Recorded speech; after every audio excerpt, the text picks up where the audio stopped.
राज comics की दुनिया, एक ऐसी दुनिया जहां हम मानते हैं कि हीरो हमेशा जीते हैं। पर क्या वाकई हमेशा ऐसा होता है? आज हम बात कर रहे हैं नागराज का बदला की, एक ऐसी कहानी जो इस नियम को आप कह सकते हैं तोड़ देती है। ये कहानी सिर्फ धोखे और इंतकाम की नहीं है, बल्कि ये एक हीरो के टूटने और फिर से उठ खड़े होने की दास्तान है।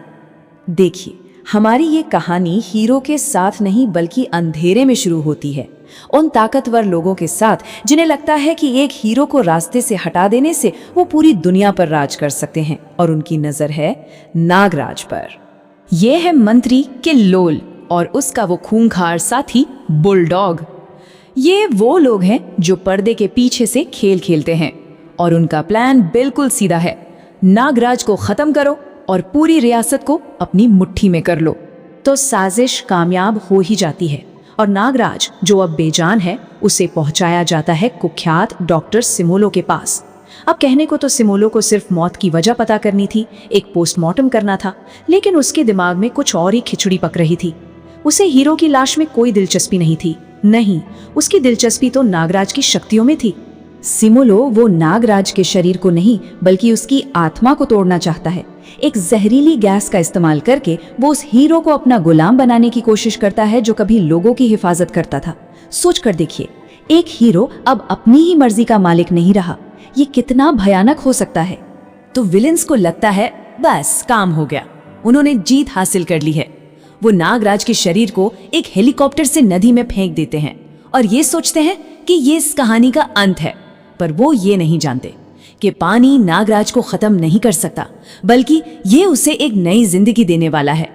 और यहीं से शुरू होता है हमारी कहानी का पहला अध्याय, एक हीरो का पुनर्जन्म। नदी के किनारे एक अजनबी को होश आता है।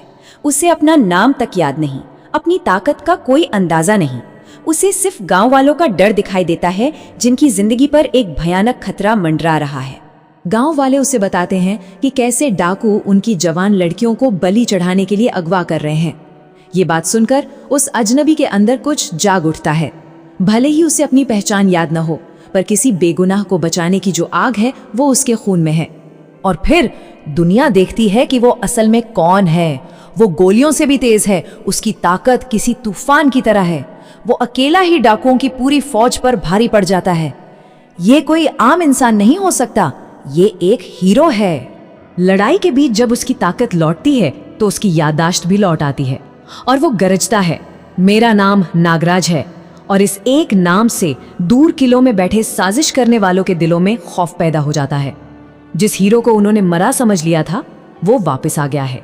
तो अब शुरू होता है दूसरा अध्याय, जहां साजिश और भी गहरी हो जाती है। नागराज के वापस आने की खबर से विलेंस घबरा तो जाते हैं, लेकिन उनके पास एक और चाल है। वो सोचते हैं, अगर हम असली नागराज को नहीं हरा सकते तो क्या हुआ, हम एक नकली नागराज खड़ा कर देंगे। और यहीं पर धोखा अपने चरम पर पहुंचता है। देखिए, एक तरफ एक बहरूपिया है जो नागराज का नाम बदनाम कर रहा है, और दूसरी तरफ हमारा असली नागराज है जो अब सिर्फ न्याय नहीं बल्कि बदला चाहता है। जंगल वो उसका इलाका है। वो सांपों की तरह चुपचाप दुश्मनों के बीच से निकलता है। उसकी फुर्ती और जहर उन्हें पल भर में बेबस कर देते हैं। वो अब सिर्फ एक हीरो नहीं बल्कि प्रकृति का एक हथियार बन चुका है। दुश्मन उस पर अपनी सबसे आधुनिक तकनीक, एक हमलावर हेलीकॉप्टर भेजता है, लेकिन नागराज ये साबित कर देता है कि कोई भी मशीन उसे रोक नहीं सकती। आसमान साफ होने के बाद वो अपने साथियों को इकट्ठा करता है। अब योजना बनाने का नहीं, दुश्मन के घर में घुसकर हमला करने का वक्त आ गया है। और अब आता है कहानी का तीसरा और आखिरी अध्याय, घुसपैठ और बदला। ये है अंतिम चाल। नागराज अब सीधा हमला नहीं करेगा, नहीं, वो विलेंस को उन्हीं के खेल में हराएगा। वो एक ऐसा जाल बिछाता है जिससे साजिश करने वाले खुद ही अपने धोखे में फंस जाएंगे। भेस बदलकर नागराज एक कलाकार के रूप में सीधा महाराजा के दरबार में पहुंच जाता है। सोचिए, अपने दुश्मनों के नाक के ठीक नीचे। वो सिर्फ वहां पहुंचा नहीं है, बल्कि वो महाराजा को सीधे उन गद्दारों के बारे में चेतावनी देता है जो उनके साथ ही सिंहासन के पास खड़े हैं। और फिर आता है वो पल जब सबके सामने नकली बुलडॉग का नकाब उतर जाता है। पूरा दरबार सन्न रह जाता है जब उन्हें पता चलता है कि जिस पर वो अब तक भरोसा कर रहे थे वो तो एक बहरूपिया है। साजिश का पर्दाफाश हो चुका है।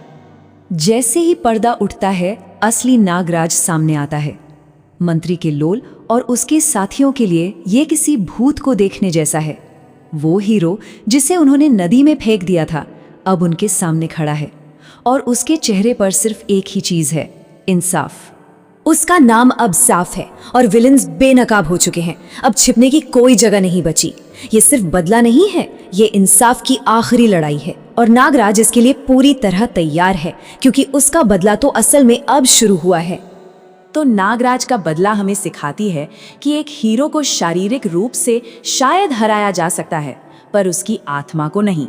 ये कहानी एक सवाल छोड़ जाती है, क्या असली ताकत जिस्म में है या अन्याय के खिलाफ बार बार खड़े होने के जज्बे में? इस पर सोचिएगा जरूर। बोलती पोथी देखने के लिए शुक्रिया, और भी नागराज कॉमिक्स के लिए हमारे साथ बने रहें।